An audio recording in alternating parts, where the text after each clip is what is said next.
Hello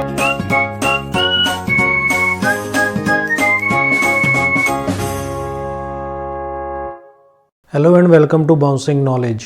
web designing series के HTML5 video tutorials में आपका स्वागत है।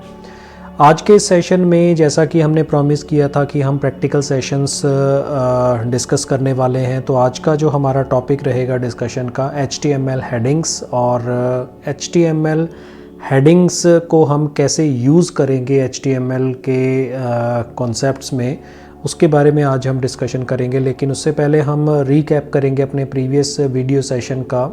तो प्रीवियस वीडियो सेशन में हमने HTML एलिमेंट्स के बारे में डिस्कशन किया और उसके अलग अलग टाइप्स के बारे में बात की कि कितने तरह के एलिमेंट्स हम नॉर्मली HTML के अंदर यूज़ करते हैं। तो पहला टाइप हमने वॉइड एलिमेंट के बारे में डिस्कशन किया, फिर उसके बाद ब्लॉक लेवल एलिमेंट्स के बारे में बात की और इनलाइन एलिमेंट्स के बारे में डिस्कशन किया। आई होप कि आपको ये कॉन्सेप्ट अच्छी तरह से क्लियर हो गए होंगे। आज के इस सेशन में हम जिन टॉपिक्स पे डिस्कशन कर रहे हैं उसमें पहले आता है HTML हेडिंग्स। हेडिंग्स एक्चुअल में HTML हेडिंग्स, जिनको हम HTML के H टैग से रिप्रेजेंट करते हैं, ये हम टाइटल्स और सब टाइटल्स अपने वेब पेज पे अगर किसी कंटेंट या थियोरेटिकल पार्ट को रिप्रेजेंट करने के लिए दिखाना चाहते हैं तो वहाँ पर इनका यूज़ किया जा सकता है। तो जब भी हम किसी टेक्स्ट को हेडिंग टैग्स के अंदर लिखते हैं, जैसा कि H1 में हमने कोई कंटेंट लिखा, तो वो ब्राउज़र के अंदर कुछ बोल्ड फॉर्मेट में और कुछ प्री डिफाइंड साइज़ में डिस्प्ले होता है। ये डिपेंड करता है उस हेडिंग के नंबर पर। तो हर नंबर की अपनी कुछ प्री डिफाइंड हेडिंग साइज़ हैं, जो सबसे बड़ा साइज़ H1 का होता है और उससे सबसे छोटा जो साइज़ है वो H6 का होता है। तो 6 तरह की HTML हेडिंग्स हैं जिनको HTML सपोर्ट करता है, जो H1 से शुरू होती हैं और H6 तक चलती हैं। और हाईएस्ट लेवल जो जिसका साइज़ सबसे बड़ा है वो H1 का है, जिसको हम मेन हेडिंग के नाम से जानते हैं। और फिर उसके बाद सबसे छोटा जो लीस्ट लेवल है वो H6 है, जो लीस्ट इम्पॉर्टेंट हेडिंग के रूप में यूज़ किया जा सकता है। तो इसको हम अगर प्रैक्टिकली इम्प्लीमेंट करते हैं तो एग्जांपल फर्स्ट में हम 6 हेडिंग्स को यूज़ कर सकते हैं। कंटेंट जैसे मैंने इसमें heading 1, heading 2, heading 3, heading 4, heading 5 और हेडिंग 6 रखा है। आप इसकी जगह पे कुछ भी रख सकते हैं। और जब हम इसको रन करेंगे तो हमारे पास जो आउटपुट डिस्प्ले होगा वो इस तरह से आउटपुट जो है वो जनरेट होगा। तो चलिए इसको हम सबसे पहले क्रिएट कर लेते हैं। जैसा कि हम ऑलरेडी प्रीवियस वीडियो में हम डिस्कस कर चुके हैं। स्टार्टिंग में हमने डिस्कस किया था कि हम जो इसके प्रैक्टिकल सेशंस हैं वो नोटपैड++ में जनरेट करेंगे। तो उसी का व्यू आप देख सकते हैं कि ये HTML जो हम कोड लिख रहे हैं। तो यहाँ पे हम स्टार्ट करेंगे डॉक टाइप HTML, ये हमने इसके अंदर लिखा और यहाँ पर HTML से इसकी स्टार्टिंग की। तो यहाँ पर इसको लिखने से पहले हम क्या करेंगे, अपनी फ़ाइल को सेव कर लेंगे ताकि हम इसके फीचर्स को यूज़ कर सकें। डेस्कटॉप पर मैंने HTML5 नाम से एक फ़ोल्डर क्रिएट किया है, उसके अंदर मैं अपनी फ़ाइल्स को सेव करूँगा। तो इसका नाम मैं रखूँगा 1_headings और .html। यहाँ पर एक चीज़ आपको ध्यान रखनी है कि आप फाइल का नाम जब सेव करेंगे तो .html ज़रूर रखना है। और जहाँ पर भी आप इसको सेव कर रहे हैं उसकी लोकेशन आपको याद होनी चाहिए ताकि आप उसको ईज़िली एक्सेस कर सकें। सेव हमने कर दिया है। उसके बाद जैसे ही हम इसके अंदर HTML लिखेंगे तो यहाँ पे आप देख सकते हैं नीचे इसका ड्रॉप डाउन मेन्यू डिस्प्ले हो गया है, जिसको हम ऑटो कंप्लीट फीचर बोलते हैं। HTML टैग ऑटोमेटिकली इसमें क्लोज हो गया है। ऐसे ही इसके अंदर हम हेड टैग यूज़ करते हैं। हेड के अंदर हम यूज़ करेंगे टाइटल टैग। यहाँ पर हमने टाइटल को यूज़ किया और इसमें हमने लिखा सपोज़ हेडिंग टैग्स हम इसमें लिखते हैं हेडिंग्स, और ये टाइटल हमने क्लोज कर दिया। उसके बाद यहाँ पर हम क्या करते हैं, बॉडी टैग को शुरू करते हैं। और इस बॉडी टैग के अंदर हमने क्या किया, सबसे पहले H1 लिखा और इसमें हमने लिखा बाउंसिंग नॉलेज, और ऐसे ही यहाँ पर हमने H2 लिखा बाउंसिंग नॉलेज। फिर उसके बाद H3 लिखा H3 बाउंसिंग नॉलेज।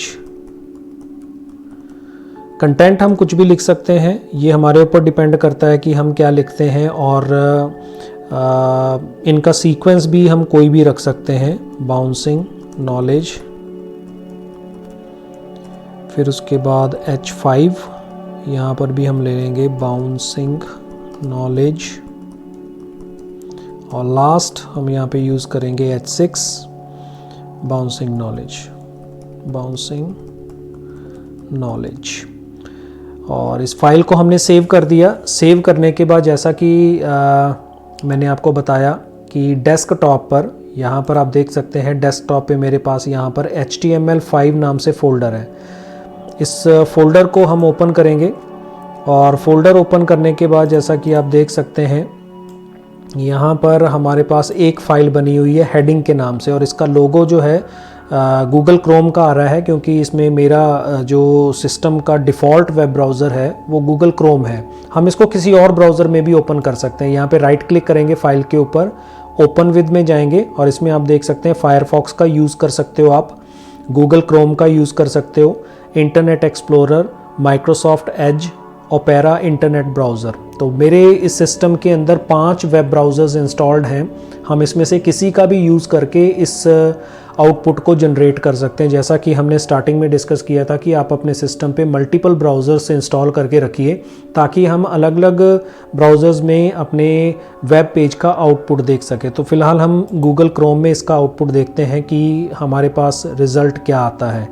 तो यहाँ पे जैसे कि आप देख सकते हैं ये हेडिंग्स यहाँ पर डिस्प्ले हुई, ये हमारी फ़ाइल का पाथ यहाँ पे डिस्प्ले हुआ, और यहाँ पे टाइटल में जो हमने दिया था हेडिंग्स वो यहाँ पर डिस्प्ले हुआ, और ये सबसे बड़ा साइज़ है H1 का, और ये सबसे छोटा साइज़ है H6 का। तो ये इस तरीके से डिक्रीजिंग ऑर्डर के अंदर जो है H1 से H6 तक की हेडिंग्स जो हैं वो हमारे वेब पेज के ऊपर डिस्प्ले हो रही हैं। इसी तरह से अगर हम बात करते हैं नेक्स्ट एग्जाम्पल की, तो इसके अंदर हम कुछ भी कंटेंट लिख सकते हैं। जैसे कि आप यहाँ पे देख सकते हैं कि इसमें हम हेडिंग एलिमेंट्स को यूज़ कर रहे हैं, और इसमें हम कुछ पैराग्राफ्स लिख रहे हैं, और उन पैराग्राफ्स का यूज़ करके हम अलग अलग जगह पे, ज़रूरी नहीं है कि हमें उसी सीक्वेंस में उनको यूज़ करना है, आपको जहाँ पर जिस हेडिंग की भी ज़रूरत है आप उसका यूज़ कर सकते हैं। और इसका आउटपुट कुछ इस तरह से डिस्प्ले होगा, यहाँ इस तरीके से डिस्प्ले होगा। तो चलिए इसका कोडिंग हम कर लेते हैं। इस फाइल के कंटेंट को हम कॉपी कर लेते हैं, और इस नई फाइल के अंदर हम यहाँ पे पेस्ट किया, और इस कंटेंट को हमने हटा दिया। इसकी जगह पे हम अपना कंटेंट यहाँ पर लिखेंगे जो हमने फ़ाइल के अंदर लिखा हुआ है। सबसे पहले तो हम स्टार्टिंग करेंगे H1 से, और इसको फ़ाइल को पहले सेव करेंगे। सेव करेंगे, इस फाइल का नाम हम रख लेते हैं to_headings.html ये रखना बहुत ज़रूरी है। और फिर उसके बाद यहाँ पे H1 लिखा। H1 के अंदर हमने लिखा this is main heading of page, this is main heading of page, ये हमने इसके अंदर लिख दिया। और इसमें हमने एक पैराग्राफ टैग यूज़ किया, और इसमें हमने लिखा H1 is the most important heading which is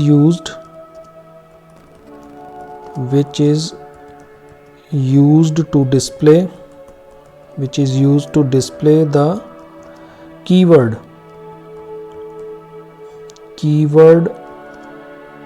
of page. तो ये कंटेंट हमने इसके अंदर लिख दिया। फिर उसके बाद हम क्या कर रहे हैं, H2 को यूज़ कर रहे हैं। तो H2 के अंदर हमने क्या लिखा, दिस इज़ फर्स्ट सब हेडिंग, दिस इज़ फर्स्ट सब हेडिंग। और यहाँ पर हम फिर पैराग्राफ का यूज़ कर रहे हैं, और इसमें हम लिख रहे हैं H2 describes the first sub heading of page। ऐसे ही तीसरे नंबर पे हम लिख रहे हैं H3, और यहाँ पे हमने लिखा दिस इज़ सेकंड सब हेडिंग और यहाँ पे हम पैराग्राफ में लिख रहे हैं H3 describes the second subheading of page। ये हमने इसके अंदर कंटेंट लिख दिया। और इस तरीके से अगर और भी हम जो कुछ भी लिखना चाहते हैं वो हम इसके अंदर लिख सकते हैं। और लिखने के बाद जैसे ही हम इसको सेव करके रन करते हैं, यहाँ से हम अपने HTML वाले फ़ोल्डर में जाएंगे। यहाँ पे आप देख सकते हैं HTML हेडिंग 2 के नाम से हमारी फ़ाइल सेव हो गई। और जैसे ही हम इसको रन करते हैं, रन करने के बाद यहाँ पर आउटपुट देखेंगे तो आप यहाँ पे देख सकते हैं कि ये इसका साइज़ थोड़ा सा बड़ा आ रहा है। फिर उसके बाद ये पैराग्राफ आ गया, ये हेडिंग 2 आ गई इसकी, जिसको हम सब हेडिंग कहते हैं, और ये सेकंड सब हेडिंग इसके अंदर डिस्प्ले हो गई। तो इस तरह से हम अपने जो वेब पेज में कंटेंट्स हैं, जो थियोरेटिकल कंटेंट्स या कॉन्सेप्ट्स हमें डिस्प्ले करवाने हैं अपने पेज पर, तो उसको फॉर्मेटेड तरीके से अगर हम डिस्प्ले करवाना चाहते हैं तो उसके लिए ये हेडिंग्स का कंसेप्ट जो है इम्प्लीमेंट किया जा सकता है अपने वेब पेज के अंदर। तो ये कॉन्सेप्ट था हेडिंग्स का। आई होप कि आपको ये कॉन्सेप्ट अच्छी तरह से क्लियर हो गया होगा। प्रैक्टिकल सेशन का डेमोन्स्ट्रेशन हमारा इसी तरह से रहेगा, जो हम प्रेजेंटेशन के अंदर डिस्कस करेंगे टॉपिक्स, उनका जो कोड हम यूज़ करेंगे नोट्स के अंदर आपको ये PDF फॉर्मेट में मिल जाएंगे आपकी ईज़ के लिए। आप इनको प्रैक्टिकली इम्प्लीमेंट करके देख सकते हैं अपने सिस्टम्स पे, और उन्हीं को हम प्रैक्टिकली लाइव डेमोन्स्ट्रेट करेंगे अपने इस वीडियो सेशन के अंदर। उनका आउटपुट भी हम लाइव देखेंगे कि किस तरह से हमारा आउटपुट जनरेट होता है। तो आई होप कि आपको ये कॉन्सेप्ट अच्छी तरह से क्लियर हो गए होंगे। Thanks for watching, keep on learning with us, stay tuned for upcoming videos and always stay blessed।